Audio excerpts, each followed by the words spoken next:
Mira que está cerca de usted, dígale, escapa por tu vida. Dígaselo así, escapa por tu vida, amén. Y es interesante que hay un llamado de parte del Señor y está en Génesis, no se vaya todavía ya ahorita vamos allá. Hay un llamado en Génesis capítulo 19 donde se nos dice, escapa por tu vida, amén. Y quiero iniciar esta enseñanza, pero me quito esto. Quiero iniciar este mensaje, esta enseñanza, compartiéndoles una historia que encontraba. Y se trata de un personaje que se llamó, permítame me ubico acá. Este personaje se llamó Stanley Prainett y él trabajaba en el banco de Fuji en el piso 81 de la torre sur del World Trade Center. Y a las 8:46 de la mañana, si usted recuerda, creo que todos tenemos, o casi todos tenemos presente ese momento tan particular cuando las Torres Gemelas, el 11 de septiembre, y dice que a las 8:46 de la mañana el primer avión impacta la Torre Norte y imagínense ese cuadro, no sé si puede imaginarlo, no solo recordarlo sino imaginarlo. El edificio que tienes al lado acaba de un avión, no una avioneta sino un avión, acaba de impactar contra ese edificio. Y lo interesante es que aunque se sintió, por eso digo, esta mañana fue fuerte, aunque se sintió un fuerte sacudón en la Torre Sur, el personal de la Torre Sur informaba que el edificio era seguro. O sea, el primero que impactó fue el norte y el del sur, ellos dijeron, tranquilo, este edificio es seguro. Esto no se va a caer. Se sintió fuerte lo que acaba de ocurrir, pero este no se va a caer. Y es interesante que las autoridades les dicen a la gente, no hay necesidad ni siquiera de evacuar. Ahora, la mayoría de las personas obedecieron la voz oficial, eran las autoridades, la autoridad que tenían en el edificio, los encargados, que les dijeron no es necesario. Sin embargo, Stanley sintió un fuerte impulso en su corazón y dijo, no, yo no me quedo aquí. Yo no me voy a quedar aquí. Es más, se ve que afuera, al frente, acaba de estrellar, de explotar algo muy fuerte, pero yo no me quiero quedar aquí, yo no me voy a quedar aquí. Y a pesar de eso, el jefe mismo de Stanley le dice, no señor, ya nos dijeron que había que seguir trabajando. Más de uno tiene un jefe así, ¿no? Se está cayendo el mundo. No señor, hay que completar la jornada. Ok, déjenlo así. Pero es interesante que la voz interior en Stanley, seguía siendo, tienes que salir de ese lugar. Y dice que él finalmente decide salir. Y cuando va a salir por la salida de emergencia, valga la redundancia, ¿sabe? Los mismos de socorro, las mismas personas de seguridad le dicen que no señor, que no puede. Y lo devuelven otra vez a la oficina, piso 81. Pero para hacerles cortica la historia, finalmente él obedece a ese sentir, a esa voz interior que tenía. Y Stanley decide finalmente salir. Minutos después, como ustedes ya saben la historia, el segundo avión impacta exactamente, ¿saben cuál piso? En el piso 81 donde trabajaba Stanley. Su oficina fue destruida. Stanley quedó atrapado entre los escombros, pero logró ser rescatado por otro sobreviviente. Fue uno de los pocos que escapó de los pisos de impacto. ¿Y qué quiero hablarle? ¿O por qué le estoy hablando esto? ¿O por qué quise usar esta historia real? Porque este señor existe todavía, gracias a Dios. Porque la Biblia menciona muchas señales. La Biblia habla muchas advertencias con respecto a los tiempos finales. ¿Alguien puede decir amén a eso? Si tú has estado leyendo últimamente el devocional, te darás cuenta que en Jeremías todos son profecías con respecto a juicio de Dios sobre Jerusalén. Pero también es interesante cómo si seguimos leyendo los otros profetas, ellos van a continuar en esa condición. Venga, yo les ayudo prendiéndolo acá. Ahí está. Y es interesante cómo Dios una y otra vez hace advertencias con respecto a los últimos tiempos, a lo que va a ocurrir. De hecho, déjeme decirle, cuando usted tiene la oportunidad de estudiar las profecías del fin de los tiempos, hay muchas de las cosas, dígale a que está cerquita de usted, dígale, hay muchas de las cosas que ya se cumplieron. O sea, yo soy un anciano de escasos 40 y tantos años Y yo recuerdo desde mi niñez, habían muchas cosas que se hablaban con respecto al fin de los tiempos, de la maldad, cómo iba creciendo. Pero ahora a mis 40 y tantos años, déjame decirte, me doy cuenta de que muchas de esas cosas no son cosas que van a venir, sino que ¿qué? Que ya están ocurriendo. ¿Hay alguien que se identifica con eso o entiende lo que le estoy diciendo? Y es interesante esa parte. Ahora, la cuestión, hermanos, es que si viéramos las profecías para lo que hace falta para la venida de Cristo, quizás no para la destrucción total, pero para la venida del Señor Jesucristo, el tiempo prácticamente ya se ha completado. Si tuviéramos que predicar algo más al respecto, déjame decirte, creo que en este momento, si tuviéramos que predicar algo más, creo que tendríamos que estar preparándonos es para lo que viene del milenio o el reinado de Cristo sobre la tierra. Pero en realidad el fin, o sea, la venida de Cristo y la gran tribulación, todo está preparado. Ahora, no pretendo darles un mensaje sensacionalista, terrorista, sino al contrario, quiero invitarle en esta mañana y en esta oportunidad, y gracias porque usted está en este lugar, quiero invitarle a que tome una decisión tan trascendental, y es esa decisión: escapa por tu vida. Escapa por tu vida. Dile a alguien que está ahí cerca nuevamente: escapa por tu vida. Amén. Tenemos que entender esa parte. Tenemos que entender lo que el Señor está haciendo en este tiempo. Y quiero que vaya por favor por un momento ahí en su Biblia, en Lucas capítulo 17. Capítulo 17, versículo 26 al 32. Lucas 17, versículo 26 al 32. Les pido disculpas por esa hermosa voz. Pero si me quiere ayudar, por favor, léalo conmigo aquí en la pantalla. Dice: tal como sucedió en tiempos, léalo fuerte conmigo, va. Tal como sucedió en tiempos de Noé, así también será cuando venga el Hijo del Hombre. Alto. ¿Quién es el Hijo del Hombre? Jesucristo. Amén. Vamos, 27. Comían, bebían y se casaban y se daban en casamiento hasta que el día en que Noé entró en el arca. Entonces llegó el diluvio y los destruyó a todos. Versículo 28. Lo mismo sucedió en tiempos de Lot. Comían y bebían, compraban y vendían, sembraban y edificaban. Versículo 29. Pero el día en que Lot salió de Sodoma, llovió del cielo fuego y azufre y acabó con todo. Versículo 30. Así será el día en que se manifieste el Hijo del Hombre. En aquel día, el que esté en la azotea y tenga sus cosas dentro de la casa, que no baje a buscarlas. Asimismo, el que esté en el campo, que no regrese por lo que haya dejado atrás. Acuérdense de la esposa de Lot. Escapa por tu vida es un llamado que nosotros tenemos que hacer ahora. Pero antes quiero que ¿cómo se dice? ¿Discernamos? ¿Sí está bien dicho así? Bueno, discierne los tiempos. Tenemos que discernir los tiempos. ¿Cuántos dicen amén a eso? Y si usted está tomando apuntes, solo voy a compartirle 3 puntos. Y dentro de cada punto hay 18, no mentiras, 3 puntos. Y el primero es: tenemos que discernir los tiempos. Amén. Y aquí el Señor Jesús, porque es Jesús el que está hablando, el Señor Jesús hace referencia de 2 personajes del Antiguo Testamento. ¿Quién es el primero? Noé. Y el segundo, Lot. Noé, creo que lo tenemos presente por el arca de Noé. ¿Quién era Lot? El sobrino de Abraham. ¿Listo? O de Abraham. ¿Listo? Y es interesante cómo dice la palabra del Señor allí. Si me ayudas colocando el versículo 27. Dice que en los tiempos de Noé, ¿qué estaban haciendo en los tiempos de Noé? Dice, hay una referencia. ¿Qué hacen ellos? Comían, bebían, se casaban y se daban en casamiento. Ahora quiero ser claro en esto.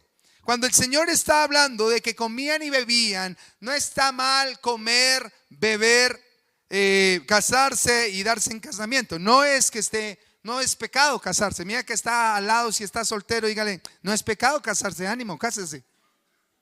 Allá la hermana recibió, amén, aleluya. Y no está mal, sino que habla, cuando la Biblia hace referencia de que comían, bebían, se casaban, hermanos, estaban pasando la chévere. estaban tranquilos. No había ni siquiera necesidad porque tenían que comer, tenían que beber. Qué bendición, qué alegría. ¿Saben cuál es el problema? Estaban tan cómodos que se estaban olvidando de alguien importante, de Dios. Estaban tan bien, hermanos, que habían otras prioridades en su vida. Dios en realidad no era ni siquiera una prioridad dentro de ellos. Y algo que no podemos olvidar es que Noé, mientras estuvo construyendo el tremendo barco, porque era un barco realmente enorme, ¿saben? Me llama la atención, 2 de Pedro capítulo 2, versículo 4, me da algo más que un constructor de barcos. Noé era un predicador. Miren lo que dice ahí la palabra del Señor. Si me ayudas, por favor. Dice 2 de Pedro 2:5, tampoco perdonó al mundo antiguo cuando mandó un diluvio sobre los impíos, aunque protegió a 8 personas, incluyendo a Noé.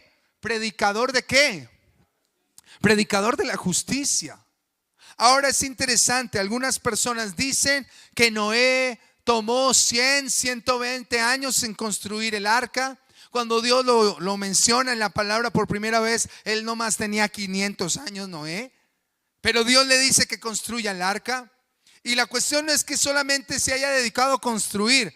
Cuando Noé empieza a construir, Noé empieza a predicar. Dígalo conmigo. Cuando Noé empieza ¿a qué?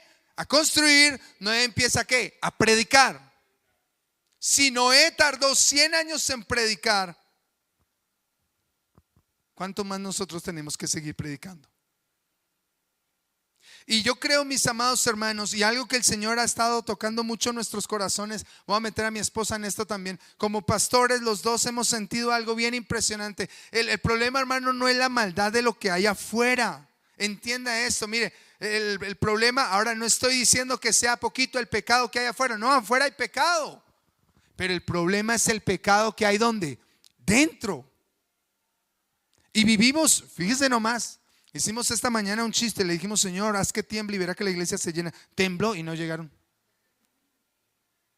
Y es interesante cómo la gente les da la misma. Es más, sí, que Dios nos guarde, no estoy profetizando nada de esto, pero Dios nos guarde, si viniera otra pandemia, te aseguro que la gente tampoco correría al Señor. Todos gastarían sus riquezas, pocas que tengan, gastarían en medicamentos, en hospitales, en muchas cosas. Pero la última, si es que tienen como opción, vendrían a buscar al Señor. Y miren lo que dice ahí, predicador ¿de qué? De la justicia. El juicio de Dios es inminente. Mira el que está a su lado, dígaselo serio, dígale, el juicio de Dios es inminente. Si leíste el libro de Lamentaciones, wow. Si leíste Sofonías y no otro, si leíste Sofonías, te darás cuenta de cuán grande es la destrucción del juicio de Dios. ¿Cuántas son madres aquí? Levanten la madre, levanten la mano las madres. ¿Listo? ¿Cuántas madres de las que levantaron la mano están dispuestas a sancochar a sus hijitos para un delicioso almuerzo? No. Puede que usted sea la más mala. No, es solo un ejemplo. Pero creo que es terrible. Y si tú leíste la Biblia, hay un punto tan crucial de hambre y necesidad que ¿qué hicieron? Se comieron a sus hijos. Y hermano, déjame decirte algo, y tengo que ser muy claro en esto. Eso no es poético. De hecho, eso no tiene nada de poético. Cuando el juicio de Dios se levante, es cosa seria.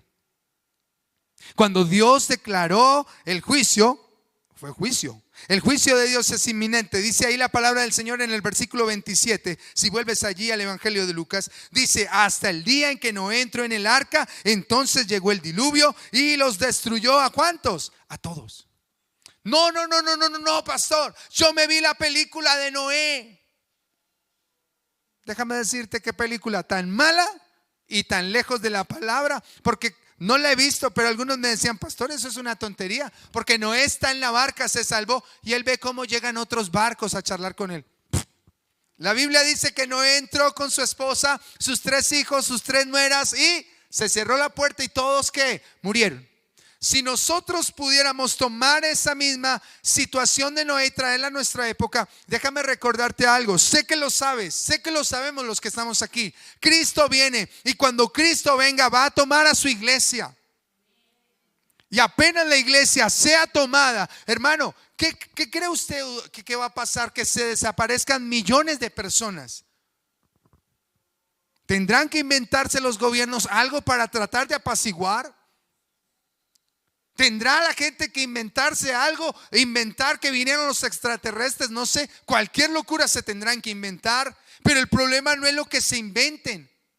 El problema es que apenas la iglesia del Señor, como Noé, sea tomada. Aquí viene lo que se llama en la Biblia, lo que la Biblia describe como la gran tribulación. Diga conmigo, gran tribulación.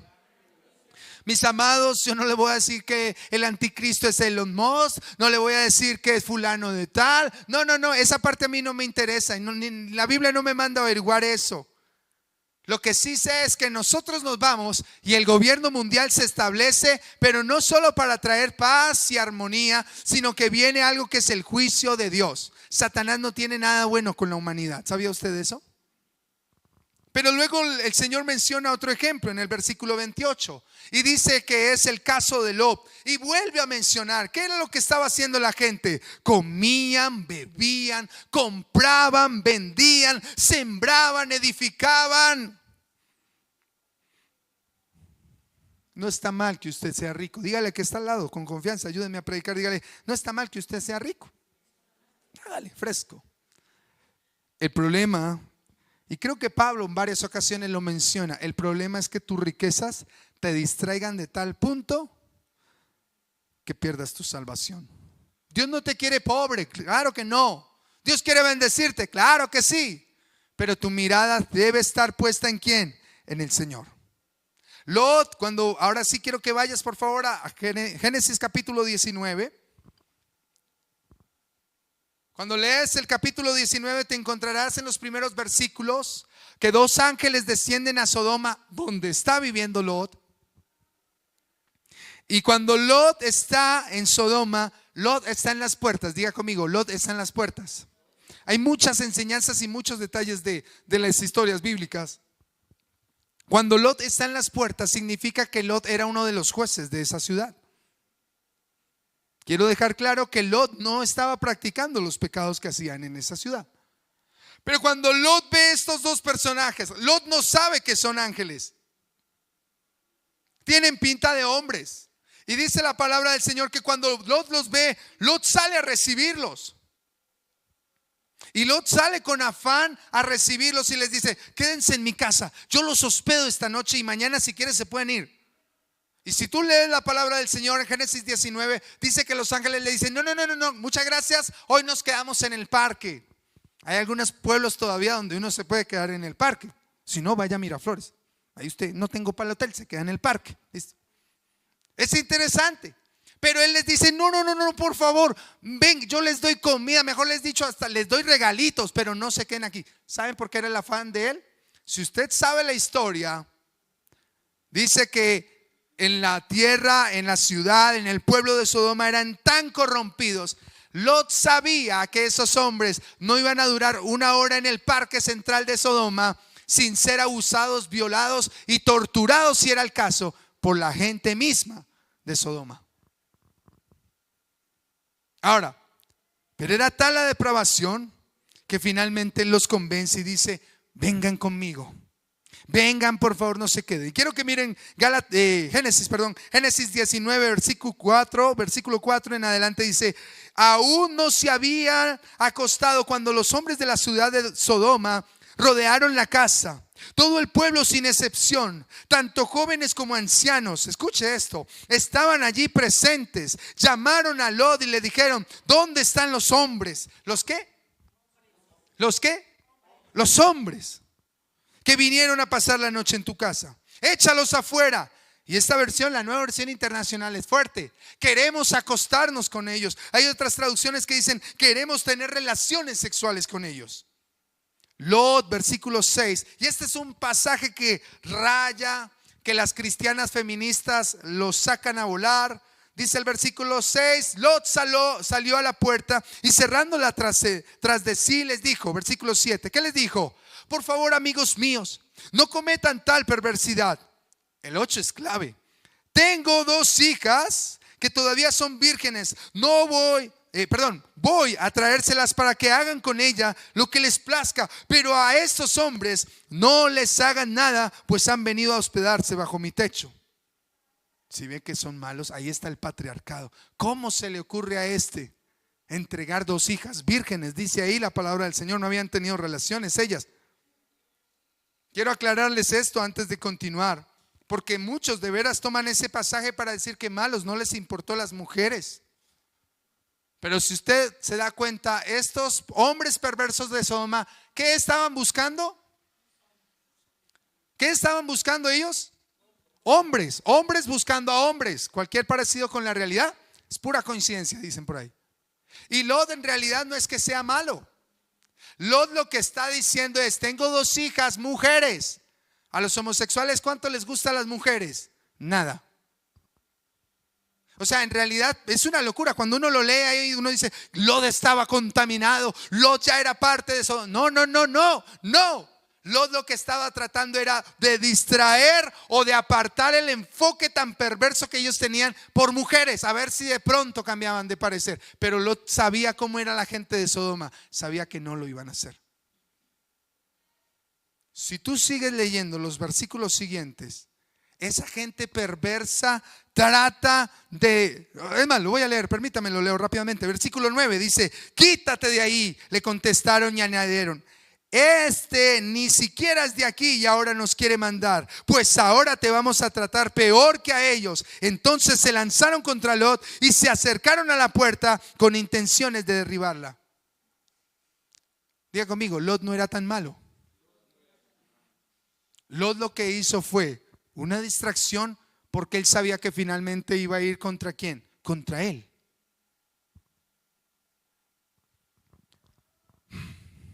Vivimos en un pueblo bonito, en una ciudad bonita, casi perfecta. Pero déjame decirte, la maldad en la que se está moviendo este último tiempo ya no respeta pueblos. O sea, antiguamente uno decía: oh, esos países perversos. Hermano, Colombia ya entra entre los países perversos. No, antes decíamos: oh, qué ciudades, uy, no, ir a la capital es terrible. Sí, pero ahora déjame decirte, ya no tienes que irte a Bogotá para que te roben en Sogamoso. ¿Aló? ¿Me entiendes lo que? No es que es allá en el Cartucho, en el Bronx, donde la droga te la ofrece. No, hermano, váyase nomás a cualquier universidad. En la universidad le están ofreciendo a los muchachos su droga. La primera es gratis. Los colegios en este momento, ¿qué está pasando en los colegios? ¿Cuántos han ido a Firavitoba? Levanten la mano los que. Allí nomás es un pueblito. Usted va ahorita y no hay nada, más tarde tampoco. Pero bueno, lo interesante en Firavitoba tienen un problema de expendio de droga serio, y es un pueblo. La maldad está creciendo. Dígale al que está a su lado: la maldad está creciendo. Y es preocupante en realidad, iglesia, porque como iglesia del Señor debemos entender lo que está ocurriendo a nuestro alrededor. Tenemos que discernir los tiempos. Dígale que está ahí cerquita de usted, dígale: usted tiene que discernir los tiempos. Tenemos que discernir los tiempos. Estamos tal cual lo dice la palabra del Señor, como en los tiempos de Noé, pero también estamos como en los tiempos de ¿quién? De Lot. Igualito. Yo dije, Cristo vino, vámonos. Okay. ¿Sí? Estamos viviendo. Lot tuvo que usar la psicología inversa para tratar de distraer a estos hombres. Ahora, como cristianos no podemos ignorar los tiempos en los que nos encontramos. La depravación sigue aumentando. ¿Y sabe cuál es el problema de la depravación hoy en día, mi hermano? Quizás esto no es nuevo para usted, pero permítame se lo digo. La depravación está aumentando, y el problema más grande es que estamos llegando al punto de legalizar la depravación humana. Y sus hijos están ahí, y sus familias están ahí, usted mismo está ahí. Estamos metidos en ese mundo, estamos viviendo ahí. Yo no puedo decirte: hermanos, vamos a crear una ciudad para cristianos, porque estoy seguro que la construimos y ahí también va a haber pecado. La maldad está creciendo. Hoy en día la mayoría de la gente está buscando que Dios les bendiga, que Dios los ayude, que Dios los haga vivir bonito. Pero déjeme decir, en realidad tú y yo tenemos que alinearnos con los tiempos de Dios. Diga conmigo: debo alinearme con los tiempos de Dios. Yo no te puedo, quisiera, mi amado hermano, los amo, los bendigo. Y no solo ustedes, toda la iglesia. Quisiéramos tener como pastores la fecha. Hermanos, el Señor viene. Pero la Biblia dice que no se sabe ni el día ni la hora. La Biblia sí es clara en decir que la venida de Cristo será un cerrar y abrir de ojos.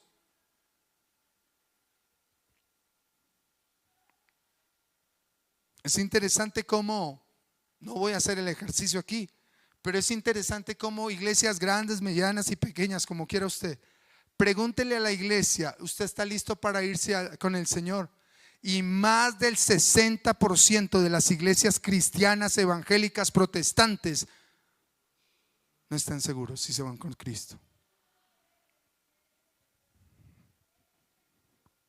Si tú no estás seguro si te vas con Cristo, yo te invito a que busques del Señor y te aferres del Señor. Porque Cristo puede venir en cualquier instante.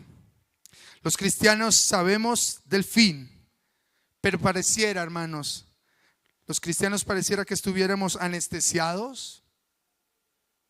¿Alguna vez le han anestesiado algo? ¿Una muela? Cuando le hacen una operación que le sacan la muela, porque ni puede mover la boca bien. La iglesia parece anestesiada, la iglesia parece distraída, sin entender los tiempos. Mire una vez más, perdóneme que sea tan cansón, pero mira que está al lado y dígale: Cristo viene pronto. Cristo viene pronto. En el estudio bíblico de este miércoles, mi esposa compartió el capítulo 3 de 2 de Timoteo, donde dice: ahora bien, ten en cuenta que en los últimos días vendrán tiempos difíciles.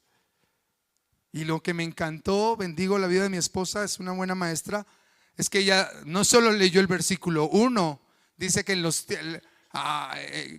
los últimos días vendrán tiempos ¿qué? Difíciles, pero de ahí para adelante empieza a explicar el por qué son difíciles. ¿Sabe por qué son tiempos difíciles? No por los temblores, no por los terremotos o los huracanes. Los tiempos difíciles aquí están porque la gente está llena de egoísmo, avaricia, serán jactanciosos, arrogantes, blasfemos, desobedientes a los padres, ingratos, impíos, insensibles, implacables, calumniadores, libertinos, despiadados, enemigos de lo bueno, traicioneros, impetuosos, vanidosos y más amigos del placer que de Dios.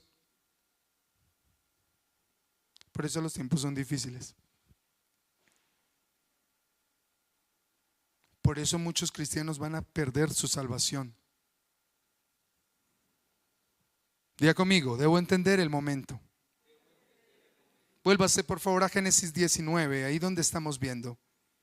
Y mientras leía esta parte de la depravación de Sodoma y Gomorra, sé que usted y yo hasta hemos visto películas, está comprobado científicamente. Algunos científicos dicen: no fue Dios, fue la explosión de un volcán que estaba, que haya sido donde haya sido, hermano. La palabra de Dios no se niega. Pero hay 3 momentos. Número 1, protección.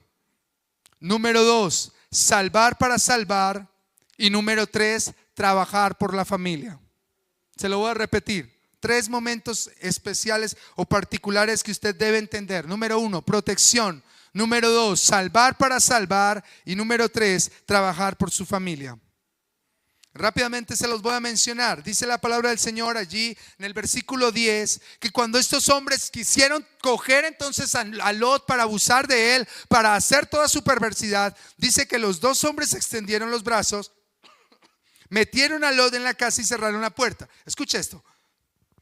Luego los jóvenes y ancianos que se agolpaban contra la puerta, estoy bien, se agolpaban contra la puerta de la casa, los dejaron como ciegos, de modo que ya no podían encontrar la puerta. Tú no eres cristiano, y escucha esto que te voy a decir. Tú no debes ser cristiano porque tu papá y tu mamá sean cristianos. No. Tú eres cristiano y deberías ser cristiano es porque Cristo te salvó. ¿Alguien dice amén a eso?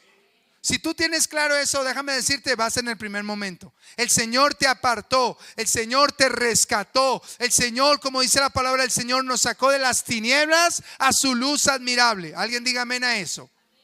El problema es que nos quedamos con el primer momento, el de la protección. Dios me guarda, Dios me cuida, Dios me sustenta, Dios me protege. ¡Qué maravilla! Pero hay un segundo momento. Los ángeles no sacaron, no libraron a Lot y le dijeron: qué de buenas eres, aquí te quedas con nosotros. No. Versículo 12 al 14 dice: Luego dijeron a Lot: ¿tienes otros familiares aquí? Saca de la ciudad a tus yernos, hijos, hijas y a todos los que te pertenezcan. Versículo 13. Porque vamos a destruirla. El clamor contra esta gente ha llegado hasta el Señor y ya resulta insoportable. Por eso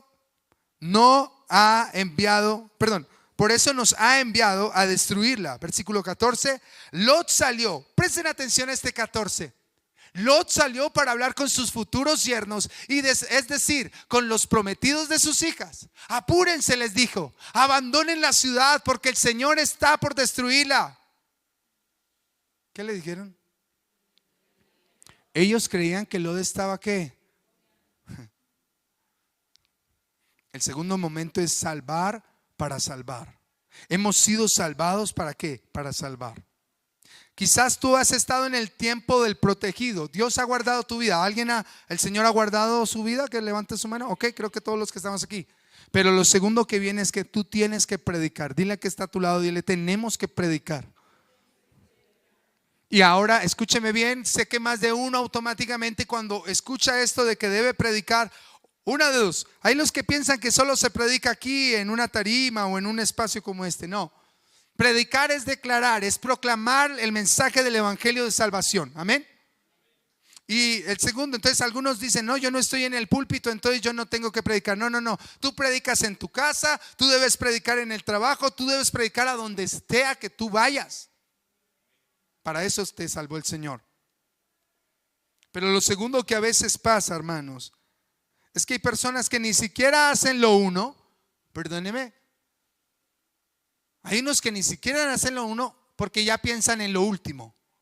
No me van a creer.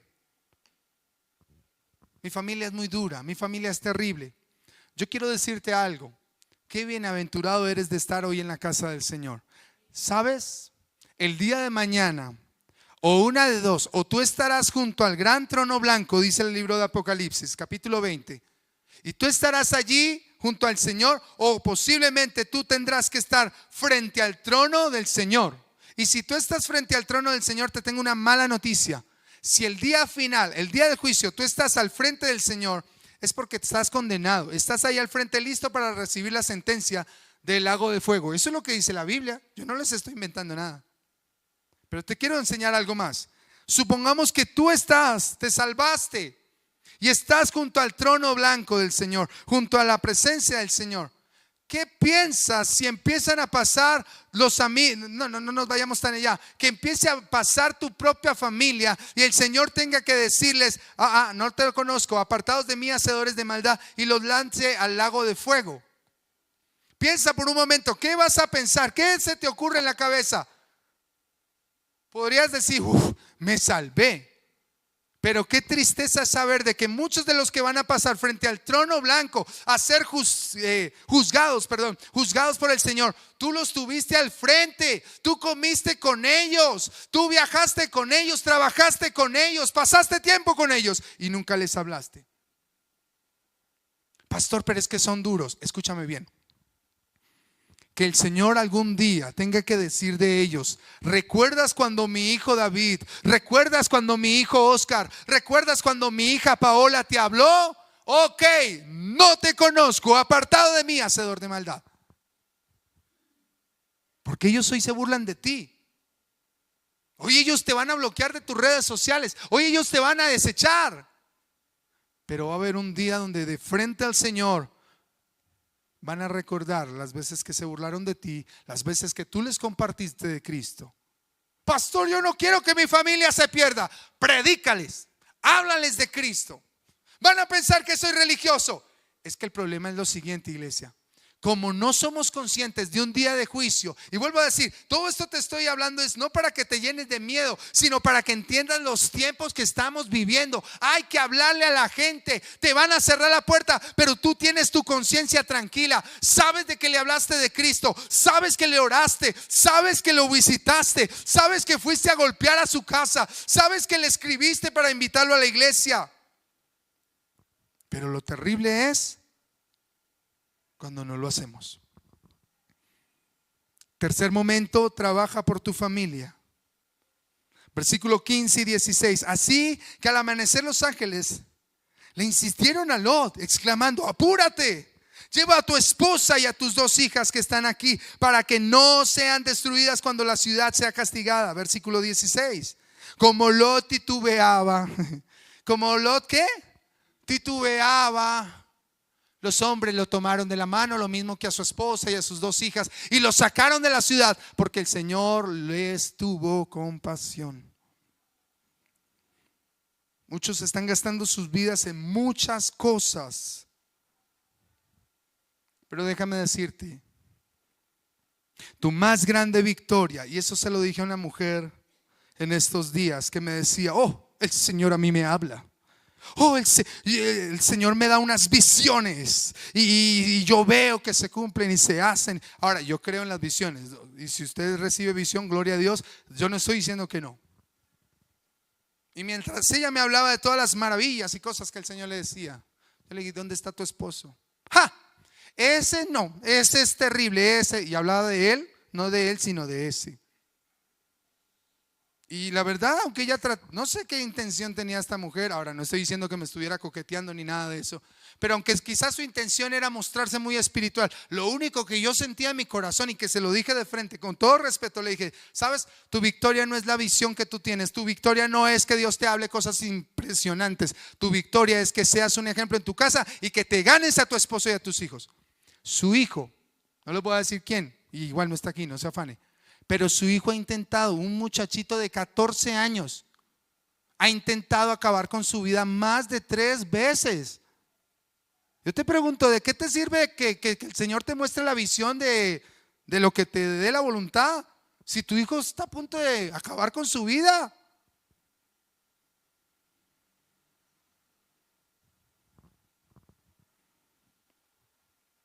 No se ofendan conmigo, o bueno, igual da lo mismo.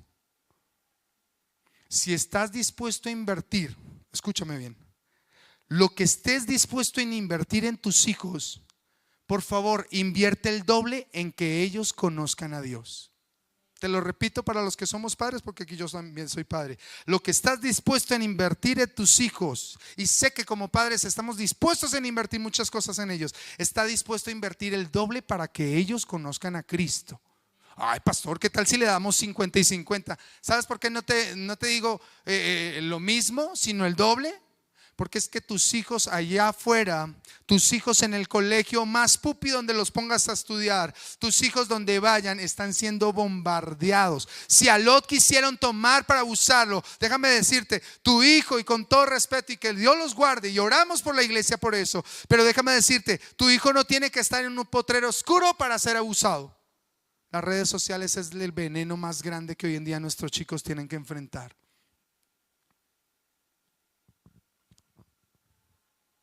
Invierte en tu familia, y no solo en lo material, porque ellos comían, bebían, se casaban. Asegúrate de que tu hijo tenga la base tan firme en el Señor. Como pastor, quiero decirles algo. Mi deseo es que esos niños que están allá en la iglesia infantil, amen la iglesia. Pero nos cuesta tanto a nosotros como pastores y como maestros de escuela dominical intentar que los niños amen la iglesia, cuando sus papás son los primeros en que ponen negociable ir o no ir a la iglesia, orar o no orar.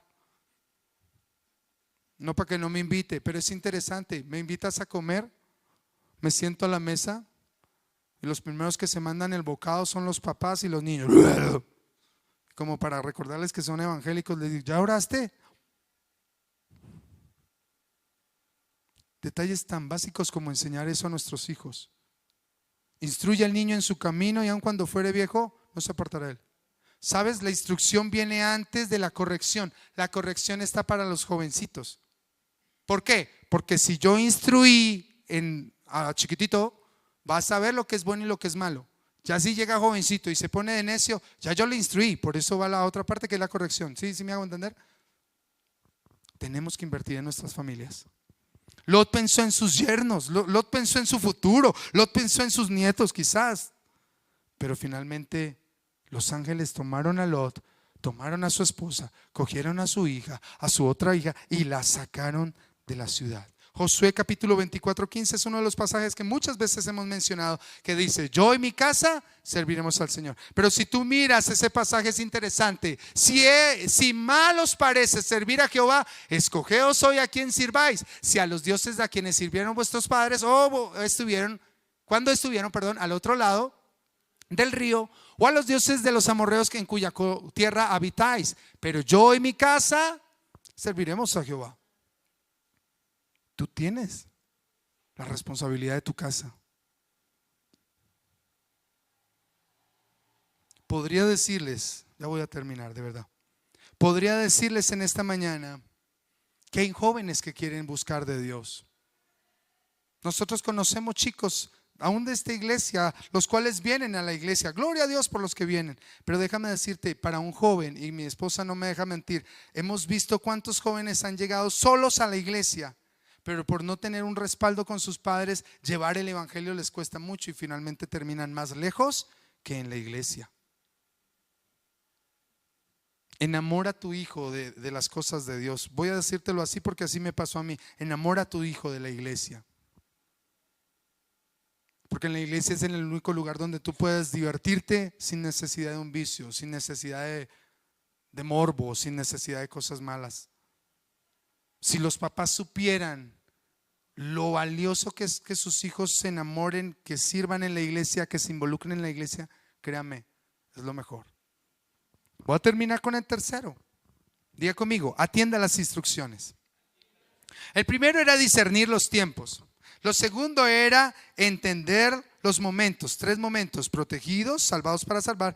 Pero yo te invito a que inviertas en tu familia y en lo espiritual, obviamente. Tercero, atienda las instrucciones. Versículo 17, y quiero que lo leamos en la Reina Valera también, porque ahí es donde aparece la frase, si la puedes subrayar: escapa por tu vida. Cuando los hubieron llevado fuera, ¿a dónde los llevaron? Fuera. Tú tienes que salir de este mundo. Ahora, pastor, ¿a dónde nos vamos? Tú tienes que entender que el sistema del mundo no es el tuyo. Tú tienes que entender que la economía de este mundo no es la tuya. El sistema de salud no es el tuyo. Entiende eso. Y si no me lo quieres creer, sigue haciendo filas a las 5 o 4 de la mañana para pedir un acetaminofén, para que llegues a la ventanilla y te digan: se acabó, venga dentro de 8 días. ¿Estoy mintiendo? Así es. Ya vienen elecciones. Ahora sí, vamos a emocionarnos todos. Qué absurdo. Tenemos que salir fuera de este sistema, hermanos. ¿Y qué les dijo? Dijeron: escapa por tu vida, no mires tras ti o no mires atrás, ni pares en toda esta llanura, escapa al monte, no sea que perezcas. 3 cosas mientras Cristo viene. Anótelas, por favor. Le doy permiso de que se las tatúe. No, mentiras, eso es mentira. 3 cosas que usted tiene que hacer mientras Cristo viene. Número 1, ¿cuál es la primera? Tranquilos. No, escapa. ¿Y cómo vamos a escapar? Número 1, no mires atrás. No mires ¿a dónde? Atrás. Levante la mano los que nos hemos desanimado en algún momento de nuestra vida cristiana. Amén. No mires atrás. Atrás asustan. Dígale que está a su lado: atrás asustan. ¿Sabe cuando dice no mires atrás, no mires tras ti? Se refiere a tenemos que obedecer la voluntad de Dios. Tú tienes que mirar hacia adelante. Tú mira, ¿quieres comprar casa? Cómprate las casas que quieras, pero no dejes de mirar al Señor. Sigue adelante, no mires hacia atrás. Yo antes podía hacer, antes me parecía más fácil. No. La importancia de no mirar hacia atrás, no mires hacia el pasado, ni siquiera en momentos de dificultad. Quiero darte esta recomendación: ni siquiera en los momentos de dificultad mires atrás. No lo hagas, y más en este tiempo. No mires atrás, deja de volver al pasado, ahorita se vienen ferias y fiestas. No vuelvas atrás, no lo hagas. Ay, es que son ferias y fiestas. Pastor, es que a mí me gustan los caballitos. Pues váyase ahorita a ver un caballo, tómese una foto, mande a hacer un cuadro, pero no tiene usted que volver atrás. Dijo mi hermano, una palacé, ¿sí o no? Deje de mirar para atrás. Porque en el momento donde usted mire para atrás, ahí la palabra del Señor decía: ¿quién fue la que miró para atrás? Lot. No, la esposa de Lot, perdón. Dice que finalmente salen y ella echó para atrás. Se quedó convertida en estatua. O sea, el juicio que les cayó allá la alcanzó. ¿Te imaginas lo absurdo de mi vida? No te digo a ti, lo absurdo de mi vida, después de años de estar predicando la palabra del Señor y perderme. No, olvídese. No, aguante. Mira que está a su lado, dígale, míralo a la cara y dígale, aguante. No mire para atrás, no mire atrás, no vuelva atrás, no anhele el pasado. El novio que usted perdió hace 20 años que todavía es, ay, es que ay. Y lo más triste es que usted no le terminó, fue él, y usted todavía, ah. No digan amén, yo les ayudo. Nadie que mire atrás después de poner la mano en el arado, es apto ¿para qué? Para el reino de Dios. Dice Lucas 9:62. Nadie que mira atrás después de poner la mano, usted no puede volver atrás. Y si tú el día de mañana eres uno de los muchos que dice, yo era cristiano, mentiroso, tú nunca fuiste cristiano, porque un cristiano es aquel que conoce a Cristo, y el que conoce a Cristo, su vida sí o sí tiene que ser cambiada. ¿Cuántos son pecadores aquí que pecaron la semana pasada? Hermano, usted no puede pecar con libertad, y eso se lo he dicho más de una vez. Usted ve que a alguien se le cayó un billete de 100,000 y usted es tan de malas que usted no lo puede robar no, usted, por allá el Espíritu Santo, no sea indio, devuélvalo. Y uno lo devuelve con una tristeza. Y para eso es para esas personas que ni las gracias dan. ¡Ay! Mira que está sola, dígale, no mire atrás. Segundo, ni pares en toda la llanura. ¿Cómo es? Ni pares en toda la llanura. Este pueblo, esta ciudad se parece mucho a mi pueblo, a mi ciudad. Es igual, tiene montañas allá y unas cuantas allá, y el resto es valle. Imagínense que la iglesia nos vamos a inscribir a una de esas carreras, a esas maratones. Usted no puede, ¿qué? Parar. Escuche esto, vaya despacito, pero no pare. Vaya rápido, pero ¿qué? No pare. Hermanos, todos pasamos situaciones en nuestras vidas donde no queremos continuar, donde hemos luchado tanto, donde hemos orado y no hemos visto la respuesta. Hermano, quisiera siempre como pastor tener una respuesta, pero la única que puedo decirle en esta mañana es: no pare. Pastor, pero es que tanto que yo oro. Siga orando. Pastor, yo leo esos libros que usted nos pone a leer ahí en el devoción, yo no entiendo. Yo tampoco. Siga leyendo. Ayúdenme con un amén. Pastor, es que está haciendo mucho frío, no voy a la iglesia. Venga a la iglesia. Diga conmigo, no pare. Cuando somos conscientes de la realidad, escúchame bien, estás a un pelo, escucha esto, estás a un pelo de salvarte o de condenarte. Tú eliges, o te detienes para condenarte o no te detienes con tal de alcanzar tu salvación.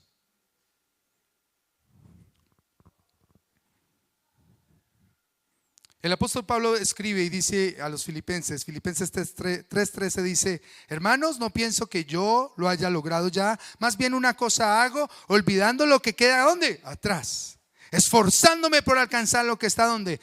Adelante, lo que Cristo tiene para ti. ¿Y a dónde lo mandó escapar? Diga conmigo, al monte. Escapa al monte. Iglesia, los ángeles no le dijeron a Lot: huya al monte, sino que escapa. Hay una gran diferencia, parecieran lo mismo, podríamos usarlo en ocasiones de sinónimos, pero en realidad la palabra escaparse es librarse de algo que te está aprisionando.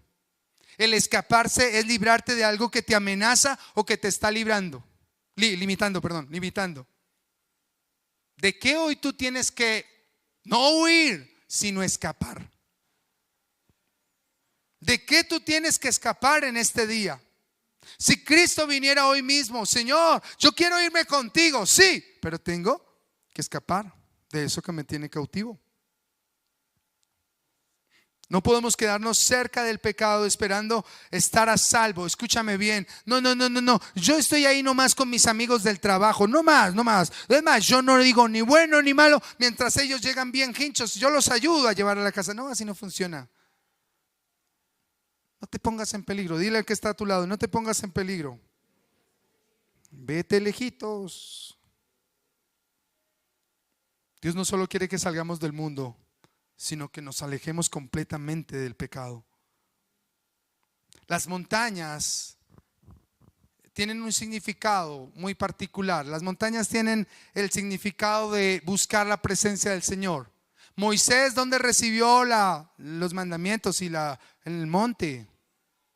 De hecho, muchos de los pasajes del Antiguo Testamento de esos hombres de Dios que tuvieron un encuentro con el Señor, ¿dónde lo tuvieron? En el monte. Todos estamos aquí, pero ¿cuántos están subiendo entre semana al monte de la oración? ¿Cuántos están subiendo al monte de la revelación de la palabra del Señor? ¿Dónde está el monte? El Señor los mandó, escapa al monte. Las montañas espiritualmente representan la consagración, si quieres tomar eso apuntes, la consagración, el apartarse, la intimidad con Dios. Tenemos que ir a otro nivel, iglesia. Yo quiero que la iglesia crezca, pero necesitamos que la iglesia crezca entendiendo los tiempos que estamos viviendo. ¿Recuerdan la historia de Stanley que les conté al principio? Escuchó algo más profundo que las voces humanas, una advertencia en su interior que le decían: sal de allí, aunque todo el mundo le dijera: tranquilo, estamos bien.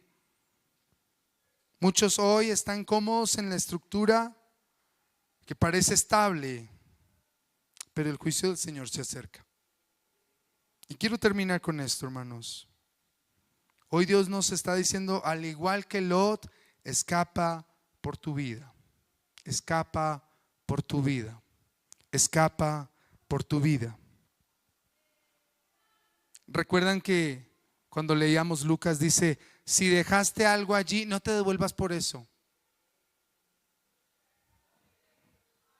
Escapa por tu vida.